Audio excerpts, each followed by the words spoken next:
Subscribe করুন দর্শন television চ্যানেলটিকে এবং অবশ্যই বেল আইকন প্রেস করুন মুর্শিদাবাদ জেলার তাজা খবর সবার আগে আপডেট পেতে। লাইক কমেন্ট শেয়ার করতে ভুলবেন না। সঙ্গে থাকুন, দেখতে থাকুন দর্শন টিভি। একাধিক সভা সমিতিতে বারবার দাবি করে এসেছেন, নাম জানতে চাইলে মুচকি হেসেছেন। অবশেষে জলঙ্গির ব্রিগেড প্রস্তুতি সভাতেই শুভেন্দু অধিকারীর ঝুলি থেকে বেরোলো বেড়াল। মাসাধিককাল ধরে সাংবাদিক ও দলের নেতাদের ঘোল খাইয়ে তৃণমূলের পতাকা ধরলেন জলঙ্গির সিপিএম বিধায়ক আব্দুর রাজ্জাক। জেলায় তৃণমূলের দলবদলু বিধায়কের সংখ্যা দাঁড়ালো 22 থেকে 12। লক্ষ্য 19শে জানুয়ারির ব্রিগেড। তার আগে প্রান্তিক সীমান্তের গ্রাম জলঙ্গির জনসভায় রীতিমতো চমক দিয়ে সিপিআইএম এর বিধায়ক আব্দুর রাজ্জাককে দলে টেনে নিলেন শুভেন্দু অধিকারী। শুভেন্দু অধিকারী এর আগেই বিভিন্ন সভা সমিতিতে বারবার দাবি করেছিলেন মুর্শিদাবাদে বাম শিবিরে আবারও ভাঙন ধরাবেন। কার্যত প্রমাণিত হলো এই দিনের এই সমাবেশ থেকে। রেজ্জাক সরকার সাহেব জয়েন করলেন আজকে। তৃণমূল কংগ্রেস 22-এ 12, তৃণমূল কংগ্রেস 22-এ 12। মুর্শিদাবাদ জেলায় কানাইবাবু এসেছিলেন, আমরা 11-11 করে দিয়েছিলাম, আর আজকে আমরা 12 করে দিলাম। আমি আব্দুর রাজ্জাক সরকার সাহেবকে জননেত্রী মমতা বন্দ্যোপাধ্যায়ের অনুমতি দিয়ে আজকে জয়েন করালাম এবং তিনি 19 তারিখে ব্রিগেডের সমাবেশে তৃণমূল কংগ্রেস বিধায়কদের সঙ্গে উপস্থিত থাকবেন।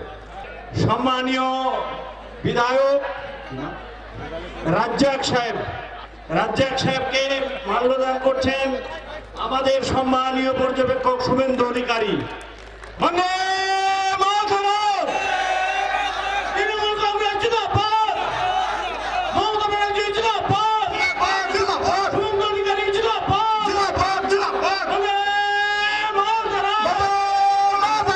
রেজ্জাক সাহেব শপথ নিয়েছেন আপনাদের সবাইকে নিয়ে আগামী লোকসভা নির্বাচনে এই বিধানসভা কেন্দ্রে মুর্শিদাবাদ লোকসভার অন্তর্গত অন্তত 50,000 ভোটে জননেত্রী মমতা ব্যানার্জি যাকে প্রার্থী করবেন তাকে এগিয়ে রাখার কাজ তারা করবেন কাঁধে কাঁধ মিলিয়ে।